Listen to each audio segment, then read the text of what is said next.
This is Encounters with Jesus, Life-Changing Stories, the podcast edition with Pastor Ian Sweeney.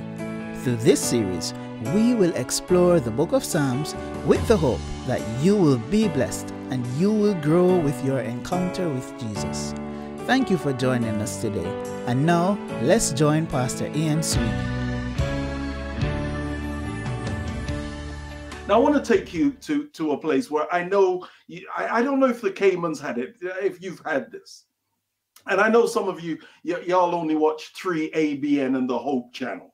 So for those of you who only ever watch 3ABN and the Hope Channel, and maybe this series never hit the Cayman Islands, but it certainly hit us big in the United Kingdom. There's a television series which is advertised over here, and I know it's in the United States, called The Masked Singer. The Masked Singer. And this was on a channel, one of our channels known as ITV, Independent Television.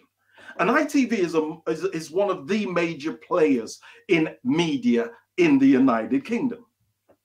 And what this program, The Masked Singer, was all about, it featured celebrities singing cover versions of famous popular songs. Now, the program proved exceptionally popular. And ITV, with their Saturday night, which is their prime time viewing, which means prime time advertising. And they had viewing figures that reached 5 million people across the United Kingdom. And it was, for the ITV, their most popular Saturday night television program. Now, the popularity of the program, because I know some of y'all don't watch y'all don't watch anything but 3ABN and the Hope Channel. Good. But the popularity of the program is that celebrity contestants who are singing would have their identity concealed. You didn't know who they were. And they would be wearing elaborate costumes and most definitely masks. You see, the masks in the costumes, then you just didn't know who was behind the mask. And the masked singers, they tried to impress a panel of celebrity judges. Now, the judges themselves had no idea who was behind the mask. And they would have to try and guess the identity of the celebrity performer. And they would be listening to their voice and watching their performance and their dance. And so they would have a number of celebrities who were masked in these outlandish costumes. And at the end of each episode, the judges would come to a decision as to which singers would proceed to the next round of the competition in the next week or whenever. And it was at this point, at the time of elimination, that the big reveal was made. In other words, the one who didn't quite make the grade behind their mask, the losing masked singer, the weakest of the competitors for that week, they would be eliminated. And their mask would be taken off. And everybody across the 5 million or so viewers across the United Kingdom and the celebrity judges would say, "Whoa, we never knew or never imagined it was you." And right now, there's another edition of this program occurring in the United Kingdom. And people in the newspapers are trying to guess who is the singer, who is the celebrity behind the mask. So, of course, in this program, the surviving masked singers will remain anonymous until such point that they are eliminated. And so the goal is to be the last contestant to have their identity revealed. Now, I declare Cayman Islands my friends, this kind of television has zero interest for me. It just doesn't do it for me. However, on Saturday night, January 18, 2020, you see, I even got the date. That's over a year ago. I don't know what happened, but I found myself in front of the television watching an episode of The Masked Singer. And try as I might, I couldn't switch it over and go back to watching 3ABN and the Hope Channel. I tried, but I couldn't do it. I started to watch it and I just couldn't turn it off or over. Now, my wife of 33 years who was sat next to me, and I said to her, babes, why am I watching this junk? And I watched it for an hour. I couldn't turn it over. And having watched a man singing dressed as a tree, I just had to watch the program to its conclusion. And so watching this particular week's episode to its conclusion, the Masked Singer happened to be a former professional footballer who used to play for Manchester United as well as Tottenham Hotspur's Teddy Sheringham.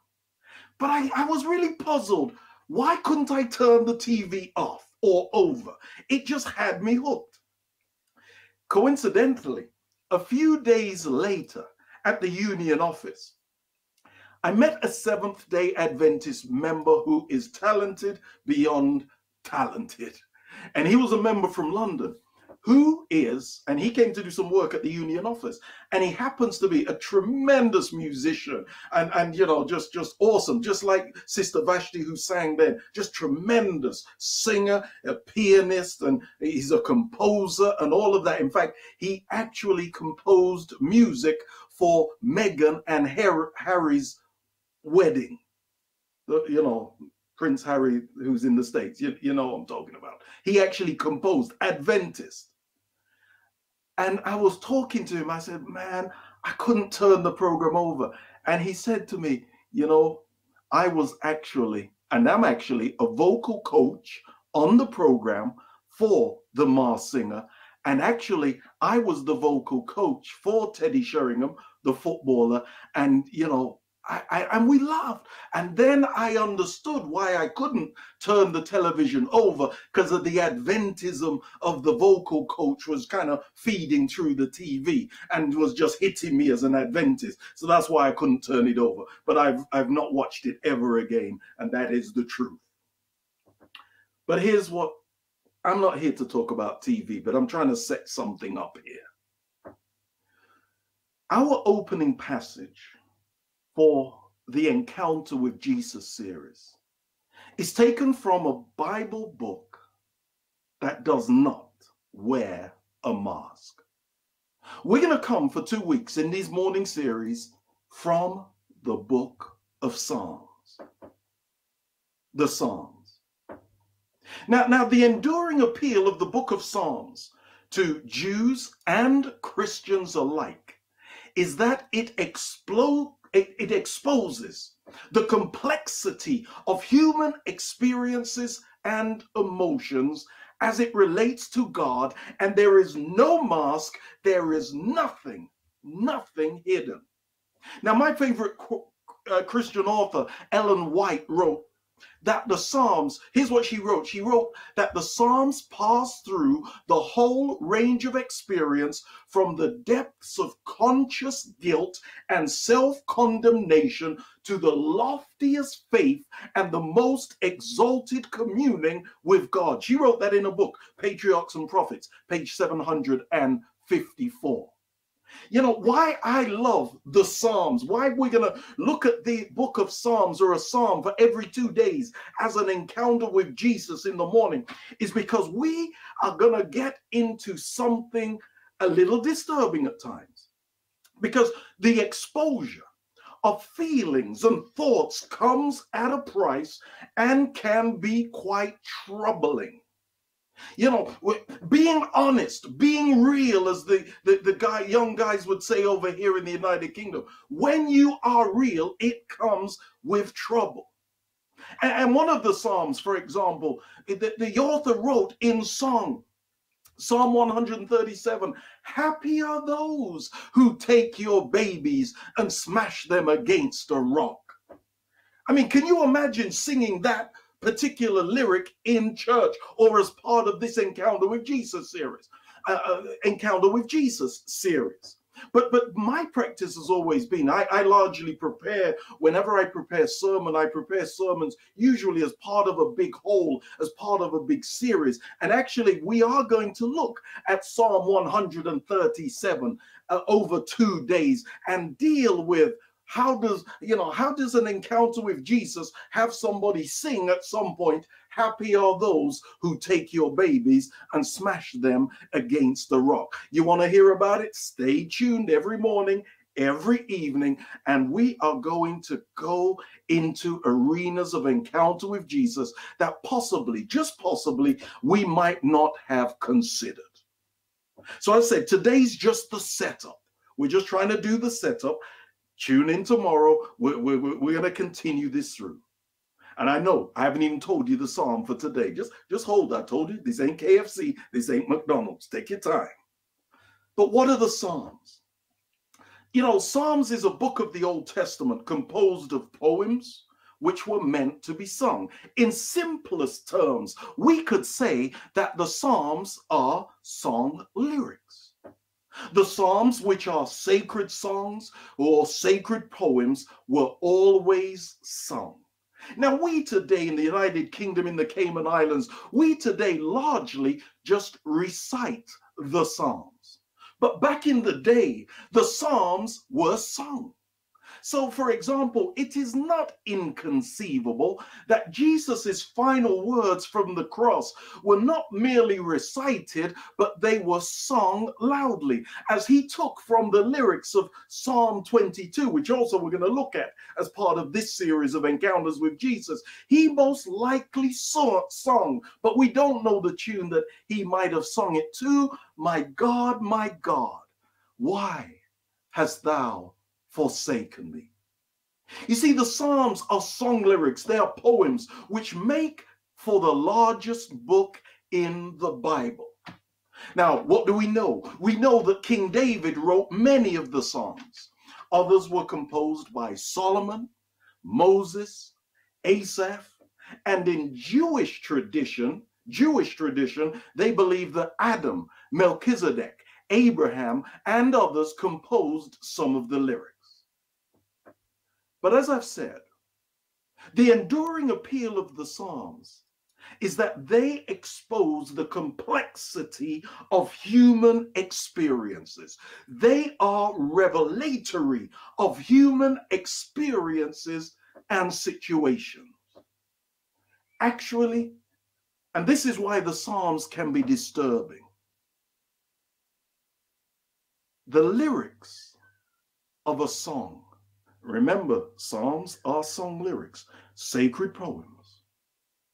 The lyrics of a song are often a window into the soul. Let me say that again. The song lyrics are often a window into the soul. R. Kelly.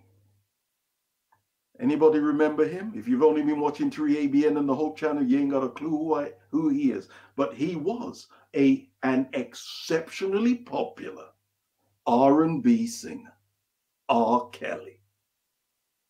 Brother could sing. Now, I know in this day and age, we're supposed to be #mute R. Kelly. But back in the day, preachers were finishing their sermons with one of his most popular songs, I Believe I Can Fly. I believe I can touch the sky. Preachers were often finishing, I've heard them, finishing their song. Even people were singing, I Believe I Can Fly in church. Now, I had just said that song lyrics are often a window into the soul. And interestingly, with R. Kelly, his songs were a window, I believe, into his soul. And even though preachers and folk were singing, I Believe I Can Fly, they were not so much singing or reciting the lyrics of his other songs. Now, I don't listen to R. Kelly because of #mute R. Kelly, but I don't listen to him and haven't listened to him because I've always believed that his songs were a window into his soul, and I was disturbed by what I saw. I'm not going to go into the lyrics because the lyrics are too graphic, but just the song titles are the window into his soul. And if you've ever looked at his lyrics or his song titles, you would have seen that R. Kelly has a preoccupation with sex. 1993, way back when. Song title, Your Body's Calling. Song title, Bump and Grind. Song title, I Like the Crotch on You. Song title, Sex Me, Part 1 and Part 2. Over and over, R. Kelly let his fans look into the window of his soul. And what's kind of surprising to me now is that people are kind of surprised of the allegations that have and continue to be made about him. But look, it seems to me that through his song lyrics, R. Kelly was hiding in plain sight. However, unlike R. Kelly, the Psalms are a God-inspired window into the soul. And so our song for meditation today, and we're going to close in a moment, but we're going to close with the words of the song. Our song for meditation today and tomorrow is Psalm 126. Psalm 126. And for some of you who love the music of Richard Smallwood, you will know where this song is, or where one of his most popular and one of my most loved songs of Richard Smallwood comes from. But I want to read Psalm 126. And I'm going to read from the the American Standard Version. Psalm 126. And tomorrow we'll look at what this is sharing with us. It reads as follows. When Jehovah brought back those that returned to Zion, we were like unto them that dream. Then was our mouth filled with laughter, and our tongue with singing. Then they said among the nations, Jehovah have done great things for them. Jehovah hath done great things for us, whereof we are glad.